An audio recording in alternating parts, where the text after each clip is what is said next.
Indian super ലീഗിൽ വന്നന്ന് മുതൽ എല്ലാവരും ഞെട്ടിച്ചുകൊണ്ടിരിക്കുന്ന ഒരേ ഒരു ക്ലബ്ബ് പഞ്ചാബ് എഫ് സി മാത്രമാണ്. അവർ ഐ ലീഗ് ചാമ്പ്യന്മാരായിട്ട് ഇന്ത്യൻ സൂപ്പർ ലീഗിലേക്ക് വന്ന് മറ്റുള്ള നവാഗതരെല്ലാം മോശം പെർഫോമൻസ് നടത്തിയപ്പോൾ പഞ്ചാബ് എഫ് സി മാത്രം ദിൽമറിഷ് എന്ന് പറയുന്ന പരിശീലകൻ്റെ കീഴിൽ വളരെ മികച്ച പ്രകടനം നടത്തി. ഈ സീസണിലും അവരൊരു പുതിയ പരിശീലകനെയാണ് കൊണ്ടുവരുന്നത്. കഴിഞ്ഞ സീസണിൽ അവരെ വളരെ മികച്ച പ്രകടനങ്ങൾക്ക് സഹായിച്ച പരിശീലകനെ മോഹൻ ബഗാൻ സൂപ്പർ ജയൻസ് റാഞ്ചിക്കൊണ്ട് പോയതിന് പിന്നാലെ അവർ പുതിയൊരു ഗ്രീക്ക് പരിശീലകനെയാണ് കൊണ്ടുവന്നിരിക്കുന്നത്. ദിൽ പാവ്ലോവ്, അത്രയും മതി. ദിൽമർ ഷാക്കിസ്, അങ്ങനെ എന്തൊക്കെയാണ് പേര്. നമ്മുടെ പാവ്ലോ ഏട്ടൻ. പാവ്ലോവിനെ പുതിയ പരിശീലകനായി നിയമിച്ചിട്ടുണ്ട്. ഗ്രീക്ക് പരിശീലകനായ അദ്ദേഹത്തിന് ഏഷ്യൻ വൻകരയിൽ അത്യാവശ്യം നല്ല എക്സ്പീരിയൻസ് ഉള്ളതായിട്ടാണ് അറിയാൻ കഴിയുന്നത്.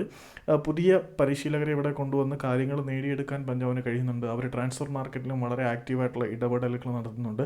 നിലവിൽ ഒരു ഗ്രീക്ക് ക്ലബ്ബുമായിട്ട് കരാറുള്ള താരത്തിനെ ഇവിടെ കൊണ്ടുവരുമ്പോൾ തന്നെ കാര്യങ്ങൾ കുറച്ച് ക്ലിയർ ആണ്. അത്യാവശ്യം പൈസ ഇറക്കിയാണ് അവർ പാവ്ലോവ് എന്ന പരിശീലകനെ കൊണ്ടുവരുന്നത്.